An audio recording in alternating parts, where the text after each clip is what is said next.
असल में अगर आप फजल रहमान साहब का बैकग्राउंड देखें तो मुशर्रफ के साथ उनकी देख लें, गठजोड़ देख लें।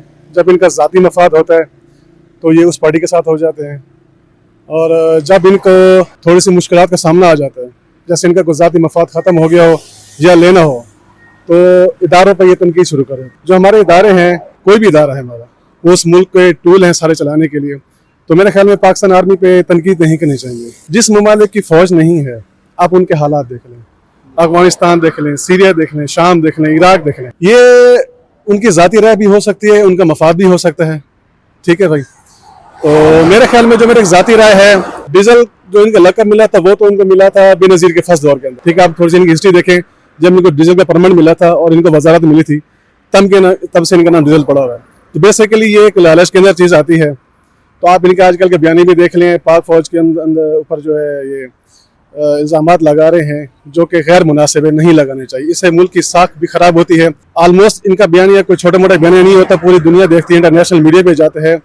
आज का सोशल मीडिया तो हर बंदे के पास है। तो इस तरीके से हमारे मुल्क का जो है इमेज भी ख़राब होता है, और ख़ासकर जो पाक फौज का इदारा है उसके ऊपर उंगली उठाना ही सही बात नहीं है। उनका तनकीद करना बनता ही नहीं है। पाक फ़ौज हमारा एक पाकिस्तान का एक बहुत महज़ब और एक बहुत ज़रूरी इदारा है, और पाक फ़ौज की हम जितनी भी तारीफ़ करें वो कम है।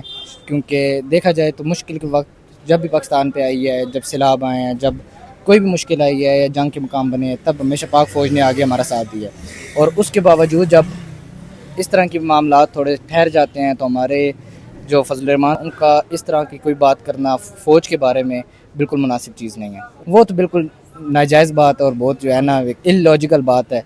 आप मज़हब को और एक पॉलिटिक्स चीज़ को हमेशा अलग रखना चाहिए, और मज़हब को कभी भी इस चीज़ में कभी भी इन्वॉल्व करना ज़रूरी नहीं है। उनकी बस फिर पॉलिटिकल जो कैंपेन है वो है ही है कि जब अवाम पॉलिटिकली या आपके साथ ना जुड़ पाए तो आप मज़हब कार्ड खेल के जोड़ लो, अगर उस तरह भी ना जुड़ पाए तो आप कोई और प्रोपेगेंडा शुरू कर दो, और कभी अगर उस तरह भी ना जुड़ पाए तो आप फ़ौज पे उंगलियां उठा दो। फजल रहमान वो अपना ज़ाती मुफाद हो तो वो सब पे तनकीद करते हैं कि इस तरह है वो इस तरह। तो जैसे उनके अपने प्लाट वगैरह हर चीज़ उन्होंने वो करप्शन करके वो ली हुई है, तो जब मुफाद इनका पूरा हो जाता है तो ये सब ये ठीक हो जाते हैं। ये फजल रहमान सबसे बड़ा चोर और ये डाकूबाज है जो मुल्क को लूटने वाला और ऐसे फतवे जारी करता है जो न होने वाले हैं।